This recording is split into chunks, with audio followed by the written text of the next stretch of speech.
네, 여러분 안녕하십니까. 재활의학TV 진행을 맡은 고현준입니다. 반갑습니다. 네, 안녕하십니까. 대한재활의학회 홍보위원장을 맡고 있는 세브란스병원 재활의학과의 김용욱입니다. 네, 지난 시간에 이어서 오늘도 우리 김영석 교수님, 윤서영 교수님 두 분과 함께합니다. 반갑습니다. 반갑습니다. 네, 저는 일산에 있는 국민건강보험공단 일산병원에서 근무하고 있는 재활학과 전문의 김영석입니다. 네, 안녕하세요. 저는 고려대학교 구로병원 재활의학과에서 근무하고 있는 재활의학과 전문의 윤서연입니다. 지난 시간 말미에 저희가 예고를 좀 해드렸었죠. 오늘은 골다공증 또 근감소증 재활에 대해서 알아볼 텐데 사실은 이런 영역도 이제 재활에 들어간다 그러면 뭐 네. 재활이 안 들어가는 영역은 없는 것 같아요, 이제는. 단호하게 없다고 말씀드렸습니다. 단호하다. 네. 이 재활의학TV는 그래서 중요한 겁니다. 모든 영역에 이 재활의학TV가 다 갈 수 있다는 거 아니에요. 오늘 골다공증 또 근감소증 재활에 대해서 여러 가지 질문 드리면서 또 전문의들의 답변 들으면서 함께 알아보도록 하겠습니다.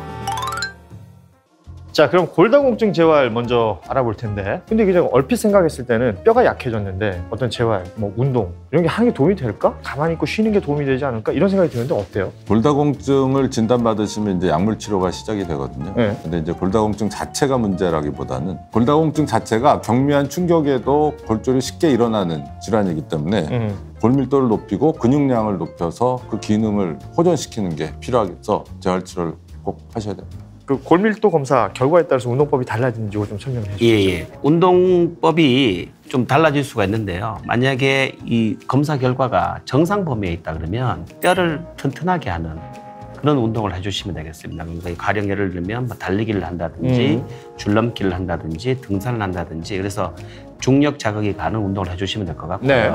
그다음에 골다공증이 심한 사람들은 압박 골절을 일으킬 수 있기 때문에 예. 척추 주변에 있는 근육을 강화시키는 운동, 소위 말하는 코어 머슬이라고 그러죠. 그 근육을 강화시키는 운동을 이제 처방하게 됩니다. 검사 결과에 따라서 분명히 다르게 네. 지금 재활을 해야 된다는 말씀해 주셨는데 네. 건강 보조식품 그리고 뭐 광고하는 것도 있잖아요. 뭐 이만기 아저씨 나와가지고 이거 드시면 뭐 좋습니다. 뭐 이런 얘기하는 거. 뭐 운동은 효과가 있다는 걸 좀 어느 정도 인지가 되는데 이런 먹는 것들은 효과가 있습니까? 병원에서 이제 약을 처방해 주시잖아요. 근데 뭐 영양제랑 건강 보조식품 종류가 굉장히 많죠. 시간이 지나면서 새로운 것들이 계속 생기고 그런데 이게 어디까지나 보조식품입니다. 그래서 광고에서는 굉장히 효과가 좋은 것처럼 나오는데 이제 의학적 근거를 따지다 보면은 이제 의학적 근거는 명확하지 않은 경우가 많아요. 네. 그래서 의학적으로 효과가 입증된 운동과 그다음 칼슘, 비타민 D 등을 권하고요. 비타민 D는 다들 아시다시피 햇빛을 쬐는 게 도움이 되고 칼슘이 많은 음식으로는 뭐 우유, 치즈,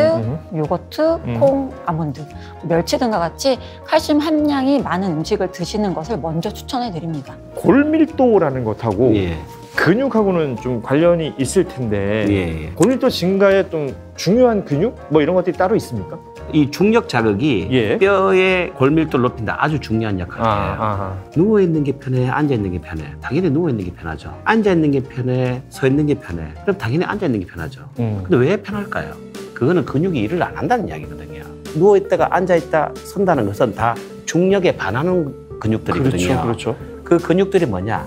등에 있는 근육들이에요. 척추 기립근이라는 근육하고 엉덩이 근육, 종아리 근육. 네네. 그래서 우리가 지하철 타고 이렇게 매달려 이렇게 잡고 있을 때도 아무 일을 하는 게 아닙니다. 엉덩이 근육하고 종아리 근육이 일을 하기 때문에 그렇습니다. 그렇게 이해하시면 될 것 같습니다. 집에서 하실 수 있는 골다공증 운동을 저희가 소개를 해드릴 건데요. 저희 재활의학TV 채널 커뮤니티 게시판에 저희가 이미지로 올려드리겠습니다. 꼭 확인하시고 잘 운동하시면 좋겠습니다. 다음은 근감소증 재활에 대해서 좀 알아보겠습니다. 근감소증, 뭐 말 뜻으로만 봐도 근육이 줄어든다. 네. 뭐 이렇게 얘기할 수 있을 텐데 말 그대로 근감소증인데요. 나이가 들면서 근육량이 줄어들긴 하지만 그 어느 일정 이상 줄어들거나 근육의 기능이 또 떨어졌거나 하는 경우를 근감소증이라고 하고요. 질병 같은 걸로 인해서 생기는 것이 아니고 일반적으로 노화, 나이가 드심으로 인해서 생기는 근육의 문제를 요즘에 근감소증이라고 표현하고 있습니다. 나이가 들면 자연스럽게 올 수밖에 없는 것이고 네. 거기에 대한 또 준비나 또 이런 재활도 필요한 것이다. 이렇게 이해를 하시면 될 것 같은데, 그럼 이제 이게 근감소증이다 라는 것을 이제 판단하는 어떤 기준이 있을 거 아니에요? 일단은 근감소증은 의학적으로는 객관적인 검사를 통해서 근육량이 저하된 것을 확인을 해야 일단 네. 진단이 됩니다. 하지만 일상생활에서 뭐 어떤 증상이 나타나면 근감소증을 의심해 볼 수 있을지를 고민해 보면 보행속도 감소가 좀 중요한 특징이 되겠습니다. 근감소증에서는 이제 몸의 여러 부위에서 근육이 다 양이 줄어들게 되는데, 그 중에서도 종아리 근육량이 감소했는지를 좀 유의하게 볼 필요가 있습니다. 그 종아리 근육량은 뭐 몸에 있는 전체적인 근육량과도 연관성이 있다고 되어 있고요. 예. 또 종아리 근육 자체가 보행에 굉장히 중요한 역할을 하기 때문에 종아리 근육의 양이 줄어들면 보행 속도가 느려질 수가 있습니다. 사람마다 걸음걸이 속도는 다 다르잖아요. 이거 무슨 기준으로 보행 속도가 느려졌다 이렇게 판단하는 거예요? 쉽게 판단했을 때 어린애들이 이제 아장아장 걷는 거 있잖아요. 예. 이제 그게 이제 뭐 거의 실내 보행 정도로 생각하시면 되고, 보통 우리가 한 5m를 6초, 7초 이상 넘어가면 이 보행 장애가 있고, 이게 근육의 위약 혹은 신경의 위약 때문에 근감소증이 있다, 그렇게 할 수가 있는 거죠. 그러니까 그러면 근감소증에 대한 재활, 이건 또 어떻게 해야 되는 걸까요? 근감소증이니까 근육을 늘려줄 수 있는 방향으로 치료를 해야 되는데요. 일단 먼저 근육을 늘릴 수 있는 식단, 단백질이 근육에 굉장히 중요한 이제 요소기 때문에 단백질 섭취를 많이 하셔야 되고, 그리고 또 노인에서는 일반적으로 섭취 단백질 권장량이 성인에서보다 더 많아서 몸무게 1kg당 1.2g까지 필요하다고 되어 있어요. 네. 그리고 단백질 중에 육류를 많이 섭취해 주셔야 근육량 증가에 효과가 있기 때문에 고기 섭취를 해주시는 게 도움이 될 것 같습니다. 그리고 근육량을 늘리기 위한 운동도 도움이 됩니다. 근력 운동을 일단 집중적으로 하셔야 되고요. 뭐 집에서 쉽게 할 수 있는 운동은 하지 운동 같은 경우는 뭐 쉬운 건 앉았다 일어나기, 누운 상태에서 뭐 다리 들기, 엉덩이 들기 등이 있고, 조금 익숙해지시면 스쿼트 자세도 도움이 됩니다. 상체 같은 경우는 집에서 하기 더 쉬워서 아령이나 밴드 등으로 다양한 근력 운동을 하시면 도움이 되고요. 하지만 근력 운동 말고 이제 유산소 운동이나 균형 운동도 같이 병행하면 효과가 좋다라고 되어 있습니다. 운동의 강도는 어느 정도 하면 돼요? 뭐 아무래도 노인분들이기 때문에 처음 시작하시는 분들은 일주일에 3회 정도 시작하시는 게 좋을 것 같고, 이 운동에 좀 적응이 되고 자신감이 생기면 횟수를 늘려가시는 게 좋을 것 같습니다. 이 노인 재활 중에서 골다공증 또 근감소증 재활에 대해서 오늘 한번 알아봤습니다. 오늘 주제 핵심은 따지자면 근육량인 것 같아요. 근육량이라는 게 어느 정도 중요한지 좀 설명을 해주시면 좋을 것 같습니다. 근육이라는 게 이제 우리가 신체를 활동도 시키지만 이거 자체로 엄청난 내분비 기관이거든요.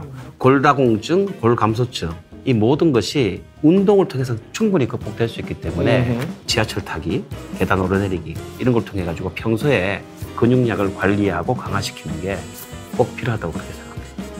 이 시간을 통해서 확실히 알 수 있는 건 근육량이라는 건 몹시 중요하다. 먹는 것과 운동으로 이건 얼마든지 좀 강화시킬 수도 있고 재활에 도움이 되는 여러 가지 것들을 할 수 있다는 걸 말씀을 드렸으니까, 에너지가 딸려서 못하겠다라는 분들 제가 많이 보거든요. 어르신들 중에는. 그 에너지와 활력을 좀 찾으신 다음에 잘 드시고 운동 많이 하셨으면 좋겠습니다. 오늘 순서는 여기서 마무리할 텐데요. 다음 시간에 뵙겠습니다. 고맙습니다. 고맙습니다.